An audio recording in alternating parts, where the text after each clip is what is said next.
Well, Shaun Micallef, welcome to Cancer Council. Thanks for being with us today. Thank you for asking me along. I rarely get invited to serious things. You know, this is a new experience for me. So in the promotion of this documentary series, I've spoken to a lot of people I wouldn't normally get to speak to. Excellent, and we've watched the series and it's actually very interesting. So well done on that. Oh, good, thank you. Yeah. And we'll ask a few questions around that. But, you know, as I mentioned, it was your conversation on Q&A the other night where you mentioned that you'd been surprised to learn that alcohol was a class 1 carcinogen. And I just wondered about how that came about and what that made you think when you heard that. Yes, well, of course, the whole purpose of the documentary was really to explore I guess I always assumed, as with most things, that everything's a poison depending on the dose. You know, I think that's been around since Renaissance times, I think. But it didn't occur to me that perhaps it should have, that alcohol may well have been a problem anyway, just in and of itself. And so I did a little bit of study on the substance before I embarked on the more social side of things. Just to sort of get my head around the health aspects of it. And I came across the fact that, you know, as human beings, as creatures, we've kind of evolved to the point where we process alcohol. And I thought, well, why do we do that? What part does it play in our, how do we survive? How have we got some sort of inside running on survival because we have a way of processing alcohol? And as you would well know, but I didn't at the time, it was a way for our ancestors to sort of, because alcohol has an aperitif effect, it was a way for our ancestors to sort of eat more than they needed when they did actually manage to come across something like a big pile of overripe fruit. So they would store the energy and go off and maybe eat 2 days later. But of course we monkeyed around with alcohol, didn't we? And you know, it's what it is now because of the fact that we're so smart and clever. But I didn't realise that it was a class 1 carcinogen, and I came across that in my research. And most of the people I spoke to in the making of this documentary were not aware of the link at all. And I felt kind of comforted by the fact that I wasn't the only one who was ignorant. And of course, I went to a book club. And all the women there were, of course, enjoying a wine. And when the subject came up about breast cancer and the very, very close link with breast cancer and alcohol consumption, again, they're all women that probably would have been in their 40s. No idea at all. It was a complete revelation to them. So I don't think I'm alone. I think for some reason, there's a big gap in, I think people generally know that drinking too much is bad for you for a whole variety of reasons. But I don't think that and I'd have to blame the government here. I would have thought that the government has a few responsibilities that are incontrovertible. One of them is to protect us, not only from outside dangers, but also from our own foolishness sometimes. And they attend to that in a number of ways, public education and also perhaps labelling in the case of substances like alcohol or, as it happened, tobacco. Tobacco certainly went through a real change once it was realised and everyone was prepared to admit that it was terrible for you. So I wonder whether alcohol labelling may well go down the same track. I fast forward 20 years, I wonder whether we'll see pictures of cirrhosed livers on labelling, as indeed there is at the moment a healthy discussion about exactly how much of a warning there should be for pregnant women on the label of bottles. Not so much that image, because that image is a done deal, the image of the pregnant woman with the line through it, but the text, which is a far more alarming piece of information. Now, the wine industry lobby, their response is, well, people can Google it. People can Google it. You'd be happy to know that it became official on Friday last week. Is that right? Change, yes. So okay. So the text that was being discussed was you know, rightly alarming. But I wonder, what have they ended up agreeing on? Can you remember? I think it damages the health of your fetus or baby. Yeah. So the link with fetal alcohol syndrome, of course, is extraordinarily well known, and it doesn't take very much alcohol at all to damage the baby. So So going back to the book club and also to the woman, you spoke to a woman who had breast cancer. Do you think that knowing that will in any way impact on people's drinking behaviours, or is it just too far removed from what they're actually doing at the time? I think it ends up making it an informed choice, or indeed a choice at all, because I think my observations about the way Australians drink is that not much thought is put into it. And maybe I'm damning myself here because I don't think I put too much thought into alcohol when I had my first drink and continued drinking for about 5 or 6 years and then just kind of gave it up. I didn't really put much thought into it. I mean, even giving up for me didn't involve much thought. I just thought, well, I'm not very good at this, so I'll just stop. That was the very shallow level that I ever investigated, never really thought about it. It was only when my children were kind of approaching drinking age that I did put some thought into it and thought, well, I have to do more than just think about it. I better actually inform myself. So in answer to your question, I think as long as if people are informed and if people know the basis upon which they're making a decision, and therefore choose to either take the risk or choose to not expose themselves to the risk. And everybody will be different. I mean, if you've got a history of that the likelihood of cancer is going to enter you at some point, you might want to reduce all the particular windows, close all the windows possible. You know, some people will react that way. Other people, like for example, when we visited the retirement village in Queensland, there were people there of a certain age who really didn't care. I think people who drink and willfully remain ignorant are perhaps the problem. And I thought that was interesting in the documentary, in that our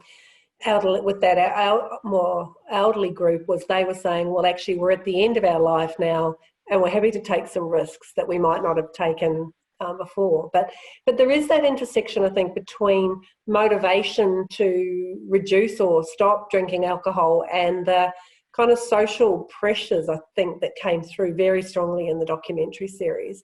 How do you think people can be assisted to kind of manage that tension, if you like, the pull to drink versus the motivation to stop?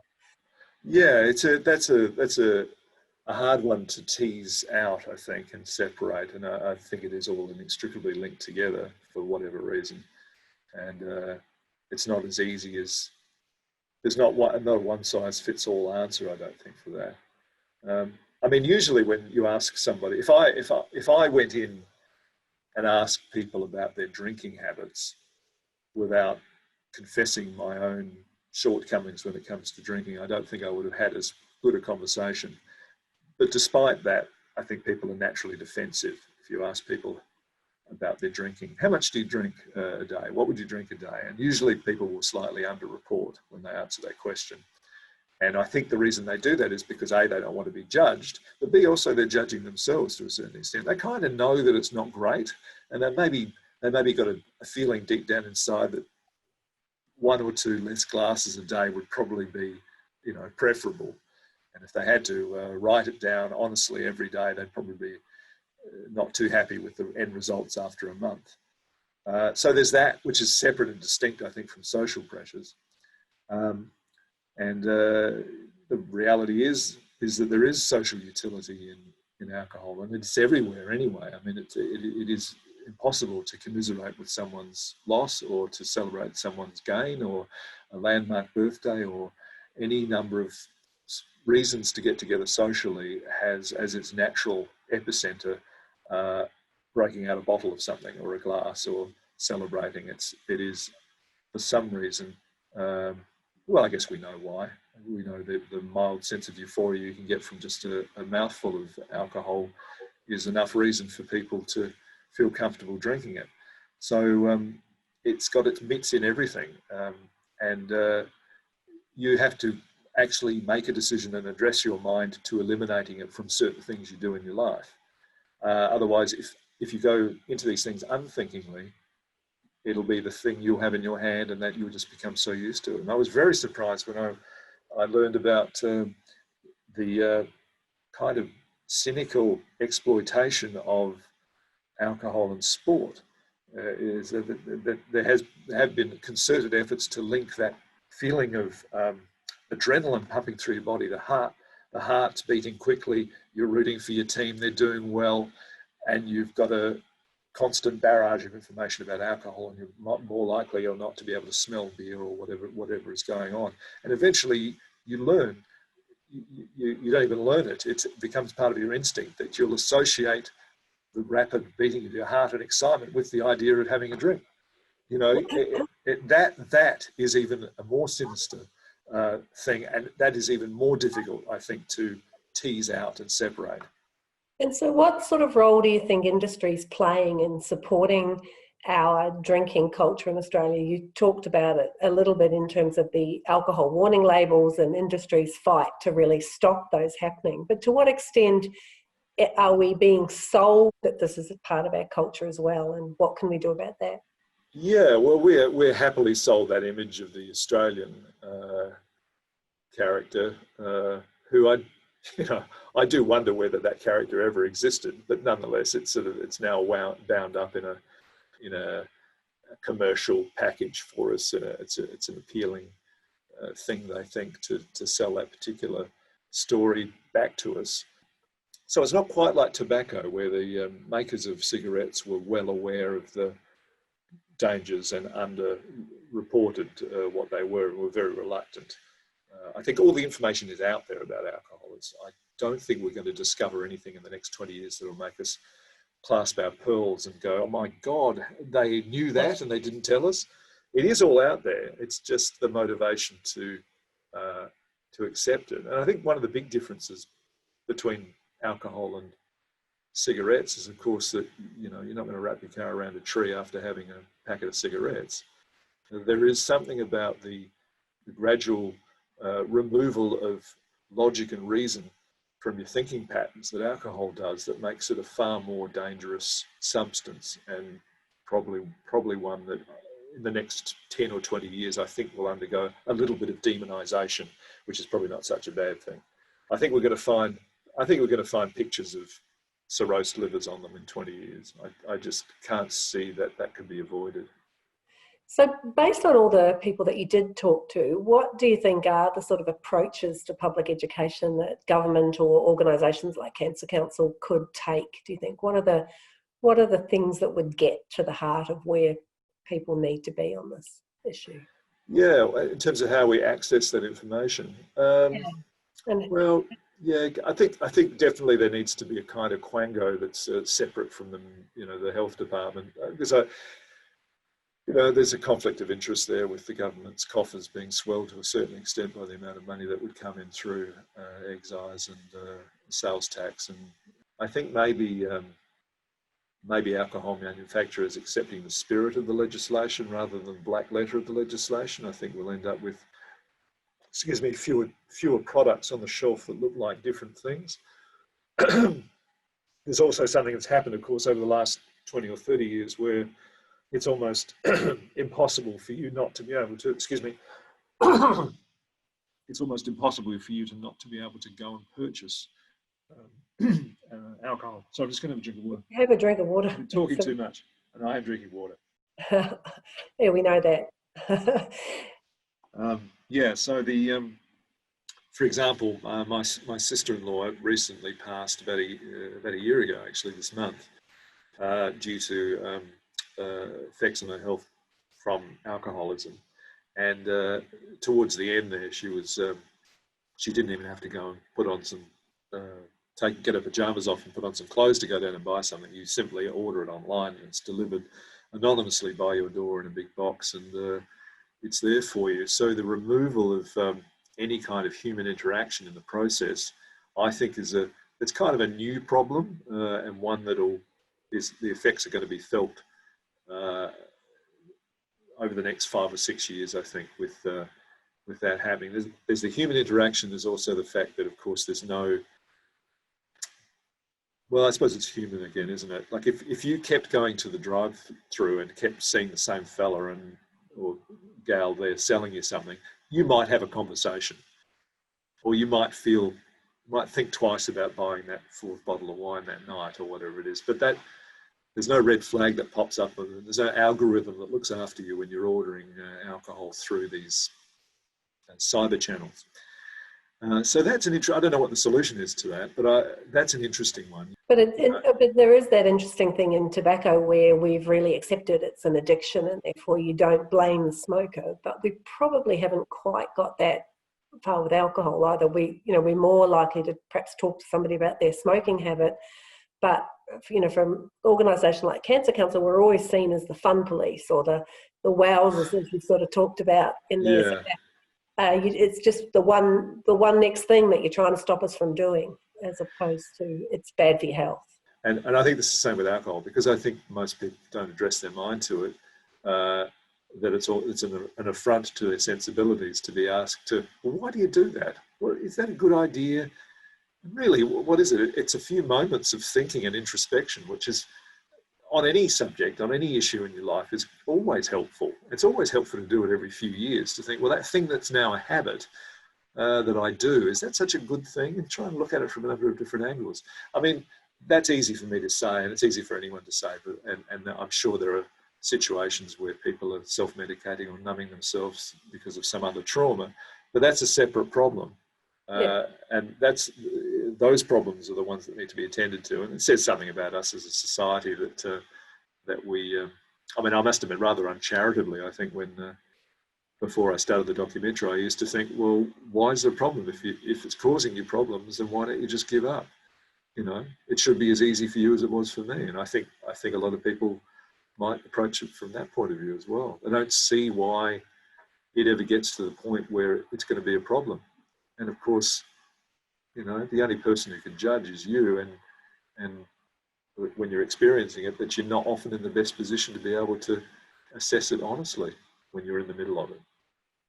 Well, I guess, the good news in all of this, I think quite similar to smoking, is that the younger generation are showing more sense than their parents, actually. And I thought it was, an interesting that you went in for your kids, but, youth drinking is down, even though at the high end of problematic drinking, it's not, but on average it is. And did you get a sense of is it because kids watch their parents drink too much? Is it being re-normalised the other way? How did you? Well, we had a really interesting section where we went and spoke to preschoolers, and we just wanted to get an idea of where alcohol was, if anywhere, on their radar, whether it had entered into their consciousness at all. And I must say, I went in kind of hoping that they just didn't know anything about it at all. I rather naively thought that perhaps there would be some period of your life where it hadn't made an inroad. But these kids, who were like 4 years old, all knew what alcohol was. I actually sat down with them. I was drawing pictures. I drew a picture of a cow, and I said, well, can you get a drink out of a cow? Yes, milk. They said, oh, great. All right. Drew an orange juice, they say. And we went through a few things. And I drew some grapes. And I thought naively that I would get grape juice, but no, everybody said wine. Everybody knew it was wine. And rather stereotypically, and a bit of a worry for those studying, looking at gender studies, is that they all said, no, mummies drink wine, daddies drink beer. And that was kind of reinforced for some reason. But what I did learn was that they all had an attitude about it. They said, oh no, well, that makes you silly. Well, that's not for kids. Or you shouldn't drink that, too much of that. They had been having conversations with their parents at that age, which is a good thing. As it turns out, if they would have been like me if they didn't know anything about it. They would have been like, I grew up and it was never discussed. So it's probably good that, given that there's so much advertising and they're so familiar with logos and bottles and things like that, they kind of know the shape and feel of these things before they would ever experience them. It's good that they've got some sort of attitude and that their parents are talking about it. I remember when I was very young, this feeds into the cancer discussion, that there were these chocolate cigarettes that were made by the tobacco industry as a kind of offshoot.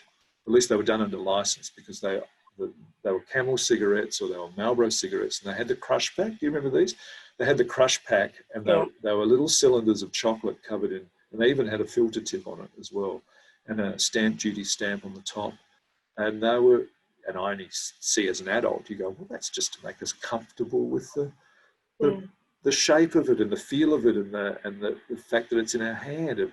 terrible. And I wonder also about, similarly, about zero alcohol beer, which I guess it's a brand extension, so it might not appear in anything other than a bottle shop, but technically it could be sold in the supermarket. It's got as much alcohol in it as orange juice, but it looks and smells and tastes and has all the markings of beer. Now, I would shudder to think if the legislation is inadequate enough to prevent that being purchased. First of all, it's not especially good for that reason, but it's also terrible if you're a recovering alcoholic, because those triggers could set you off regardless of the fact there's no alcohol in it. And there's probably enough in it to tip you over.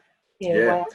So that's a problem for later. But it reminded me of the cigarette debate. I think there's lots of parallels where it's not unfair to make them when it comes to alcohol and tobacco. So is there anything else about alcohol and cancer that you picked up that you'd just like to say? Well, yeah, one of the most horrific moments in the documentary series, and these are all, it was when I was in the Flinders Medical Centre and wandering through the display. It was like a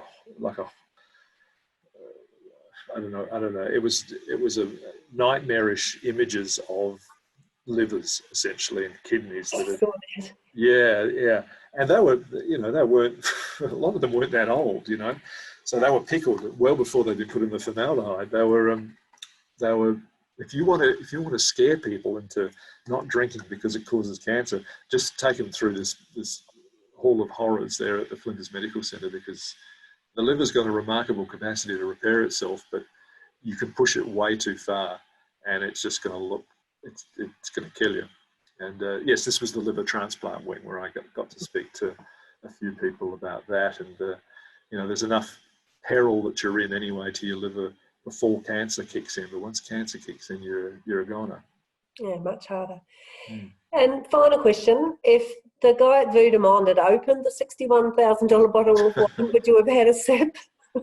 I think it would have been wasted on me. I would have felt very, very, very, very, yes, it was a strange, I can't believe anyone would buy, but he assures me that they sell occasionally to somebody who wants to ostentatiously display their wealth, I think, and I can't imagine. I mean, there's a good risk it's going to be awful, but I guess you'd pretend it tasted pretty good if you bought it.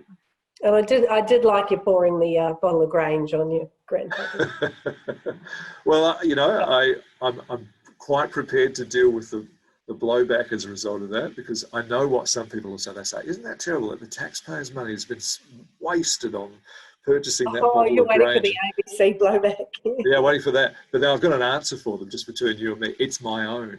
The ABC didn't buy it. It was in our cupboard, and I thought, well, why not? People smash it over the bow of a ship when they're launching a ship, and of course in the old days you did a libation to the gods. So I felt that was satisfying for me anyway.